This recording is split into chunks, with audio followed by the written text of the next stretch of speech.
জীবনে একটা সময় আসে যখন আর কারো পাশে থাকাটাও আর দরকার হয় না। নিজের ভাঙ্গা টুকরাগুলো একা একাই গুছিয়ে নিতে হয়। তখন কারো প্রতি অভিযোগও জমে না, শুধু বোবা হয়ে যায় সব অনুভূতি। চোখে জল আসে না, হৃদয় কাঁপে না, শুধু একটা নিঃশ্বাস বের হয়ে আসে, নীরবতায় মোড়ানো দীর্ঘ নিঃশ্বাস। আর এই নীরবতাই তখন সবচেয়ে কাছের সাথী হয়। আর একাকিত্ব তা হয়ে ওঠে নিজের ঘর। তাই ভাবলাম কিছুদিন গিয়ে বাড়িতে থেকে আসি। এর আগ এর আগেও অনেক দিন অসুস্থ ছিলাম, তাই ভাবলাম 2-4 দিন গিয়ে বাড়িতে বেড়ায় আসা যাক। তো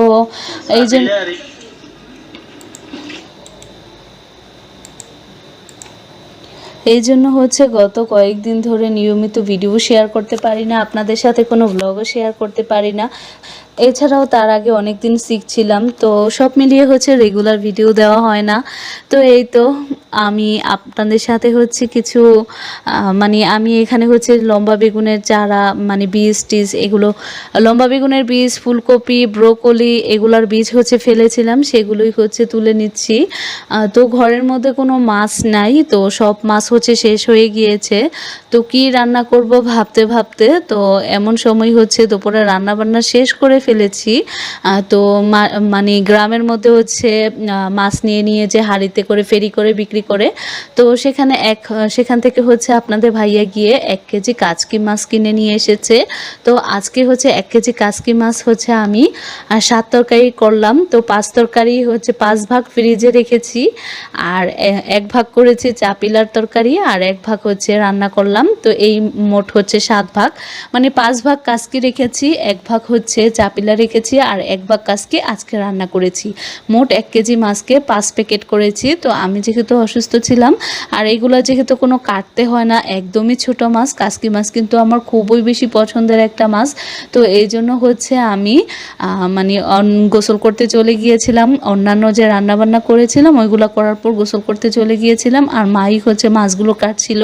তো মাকে বলছিলাম, মা একটা টমেটো আছে ঘরে, তো 2-3টা পেঁয়াজ দিয়ে 2-3টা কাঁচামরিচ ফালি করে দিয়ে টমেটোটা দিয়ে একটু চচ্চড়ি রান্না করেন, একটু ভুনা করেন।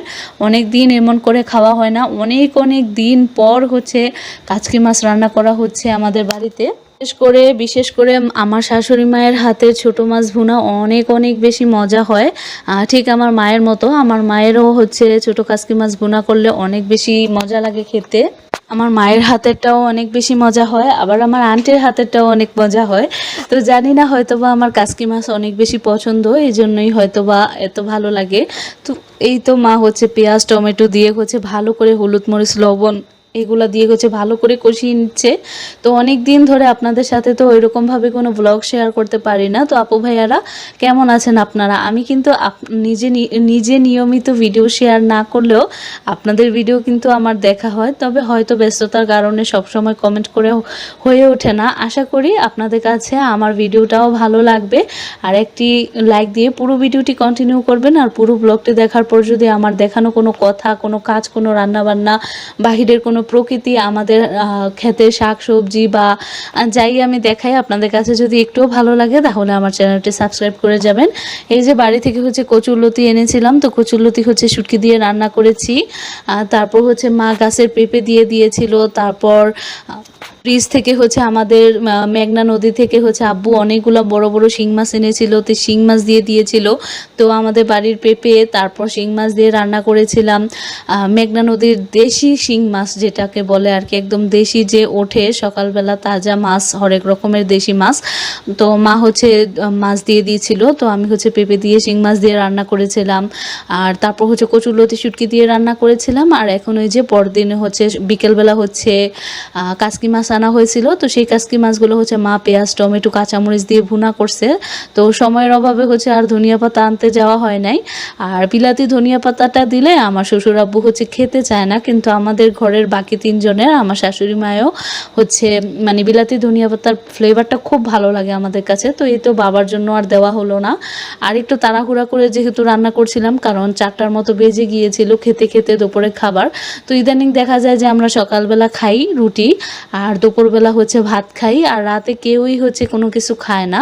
তো সকালবেলা রুটি বানিয়েছিলাম, একটু ডালের চচ্চড়ি করছিলাম, একটু ডাল ভুনা করছিলাম আর কি রুটি দিয়ে খাওয়ার জন্য। তো অল্প কতটুকু ছিল। তো আমার আবার শুকনা ডাল দিয়ে শুকনা মরিচ দিয়ে খেতে অনেক বেশি পছন্দ। শুকনা ডাল, বেগুন ভাজা, পটল ভাজা, কাঁকরোল ভাজা, আলু ভাজা, শুধুমাত্র 2 পিস বেগুন ভাজা, 2-3টা শুকনা মরিচ হলেই কিন্তু আমি পেট ভরে ভাত খেয়ে ফেলতে পারি। তো আমাদের ঘরে না কেউ হচ্ছে পেঁপে তরকারিটা ওইরকম বেশি একটা পছন্দ করে না আর কি। পেঁপে রান্না হলে কেউ হচ্ছে ভাত খেতেই চায় না, মানে পেঁপে দিয়ে তরকারি রান্না করলে ভাত খেতে চায় না। আবার পেঁপে একটা আমি কালো জিরা কাঁচামরিচ দিয়ে ধনিয়া পাতা দিয়ে ভাজি করি, ওইটা রান্না করলে আবার সবাই যে হচ্ছে 2টা রুটি খায় সে হচ্ছে ওই দিন 4টা রুটি খায়। তো আমার আজকের ব্লগটি ছিল এই পর্যন্তই। সবাই ভালো থাকবেন, সুস্থ থাকবেন। আপনাদের সাথে দেখা হবে, কথা হবে নতুন কোনো ব্লগে।